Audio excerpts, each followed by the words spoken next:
In this video, we'll demonstrate the use of the new SALBOT3, which integrates AlarmTraq with the Avaya SAL hosted 3.0 in order to access the communications manager system to either run maintenance commands after an alarm comes in, or to run traffic measurements or any kind of testing that might be done.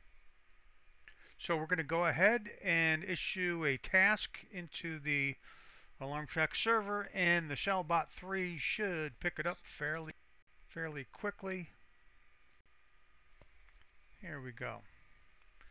So it's going to launch a browser window. It's going to log in. It's going to select the SEID, and then it's going to go through and it's going to run some stuff on this Java. It's going to click some buttons for you, and as long as you don't touch anything, everything should fly through pretty quick.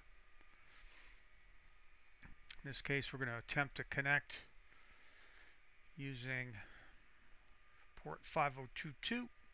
Alright, good. We have a good connection up. AlarmTraq sees that and is now going to authenticate with the communications manager and proceed to run a list config all.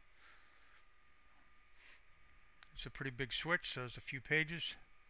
And we're doing a list media gateway, a couple of hundred media gateways.